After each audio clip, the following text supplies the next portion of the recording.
Bonjour à tous, Martial Hugues et bienvenue sur notre chaîne. Les événements que le Gabon subit depuis 2016 nous mènent à réfléchir. Nous avons eu le bombardement du QG du candidat Jean Ping.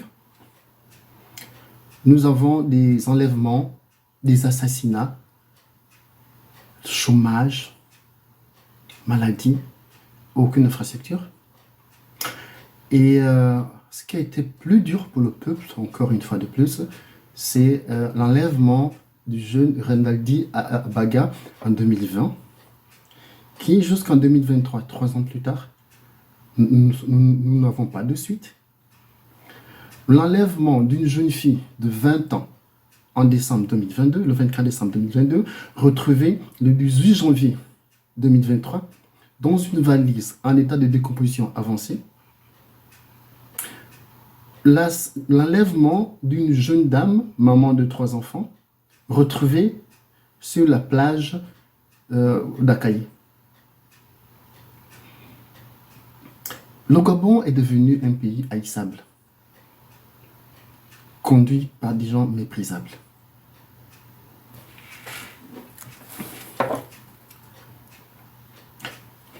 Il faut que les Gabonais prennent conscience du fait que les gens qui les gouvernent ne sont pas à la recherche de biens communs.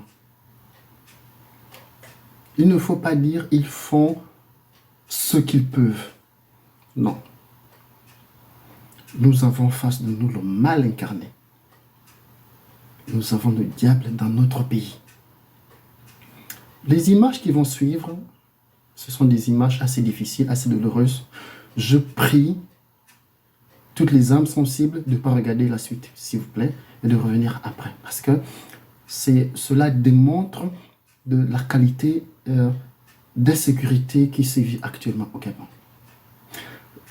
Nous avons des accidents tous les jours, des morts tous les jours, des enlèvements tous les jours, du non-respect du code routier tous les jours.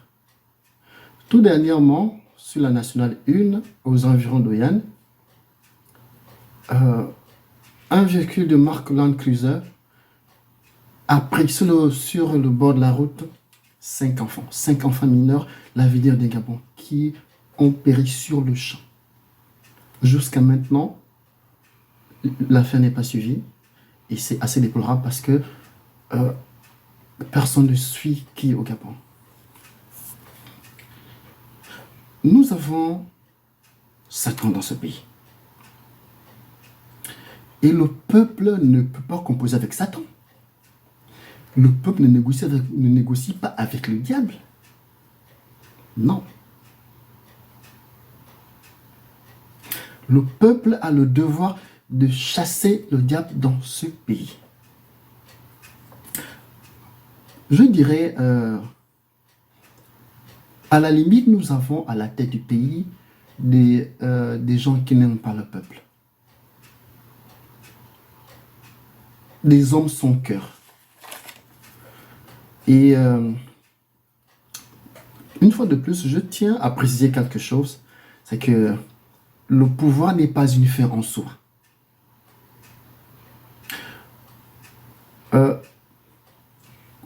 Que les présidents qui sont actuellement au pouvoir arrêtent de penser que le pouvoir est une obligation. Non. Dans le cas principalement du Gabon, après 14 ans de pouvoir et d'un exercice marquable dans la gestion des finances publiques, il est temps de passer le relais. Des choses toutes simples peuvent être faites dans ce pays.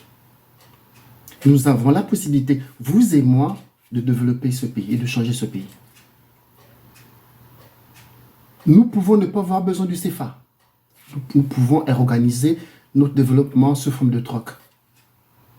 Notre pétrole contre un chemin de fer. Notre bois contre les logements sociaux. Notre gaz qui est torché au Cap Lopez dans les installations pétrolières pourrait servir au peuple gabonais. Ce gaz, une fois traité, une partie peut servir aux sociétés d'électricité pour produire de l'électricité à moindre coût pour les populations. Ce sont des mesures à prendre. Une autre partie peut servir à la cuisine. Le gaz méthane peut servir à la cuisine. Ça se fait déjà du côté du Rwanda. En ce qui concerne le transport, une ligne de chemin de fer peut être faite entre Nzayon et le Grand Nord, c'est-à-dire Libreville, en ayant une correspondance au niveau du Mexique pour rejoindre Makoko, ainsi de suite. Et puis, ce chemin de fer pourrait permettre au Gabon d'accélérer sa compétitivité et d'accélérer la coopération économique avec le. Une autre ligne de chemin de fer pourrait partir éventuellement d'Ovendo pour Tchibanga, avec des correspondances entre Lambaréné et éventuellement Ndjoulé. Au niveau de Ndéndé, une correspondance entre Ndéndé et Belinga, tout ça. Ce sont des choses qui sont possibles de faire dans ce pays. Nous avons la possibilité de développer notre pays par le troc. Les Gabonais ont besoin d'être logés. Les Gabonais ont besoin d'être éclairés. Les Gabonais ont besoin d'être soignés. Je vous prends un exemple tout simple de la non-considération du peuple par les autorités administratives. Il vient de se passer une concertation politique, à laquelle concertation, une enveloppe de près de 8 milliards a été prévue pour donner à chaque parti politique. Le Gabon compte combien d'habitants? 2 millions d'habitants. Nous avons 101 partis politiques. C'est pas possible. 75 millions de francs CFA pour la participation de chaque parti politique à la concertation. Je pense que les gens doivent être sérieux dans ce pays.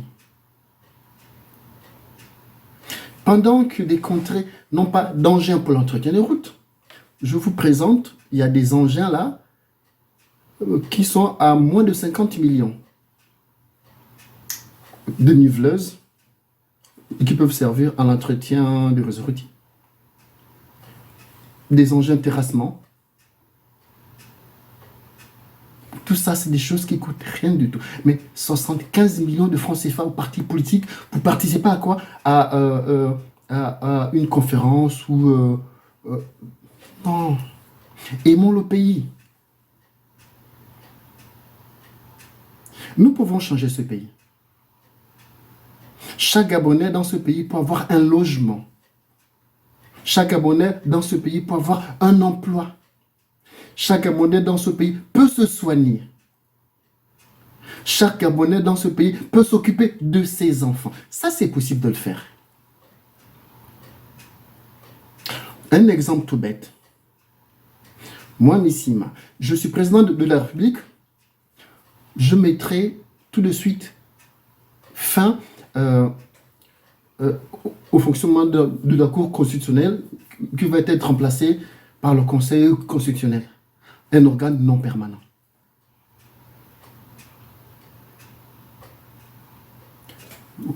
Ce que je mettrai en place, c'est tout simplement donner le pouvoir au Conseil d'État. Et puis faire de la Haute Cour de justice une cour de 5 membres, permanent cette fois. Je donnerai la liberté au peuple de s'exprimer, de dire ce qu'ils veulent. Fin à l'impunité. Si moi je suis président dans ce pays-là, en toute sincérité, je mettrai une ligne de métro entre Rio et la Garoutière. Une ligne de métro entre la ville et Ovendo, une ligne de métro entre Awenje, éventuellement les P42, P43. Le Gabon a la possibilité de le faire.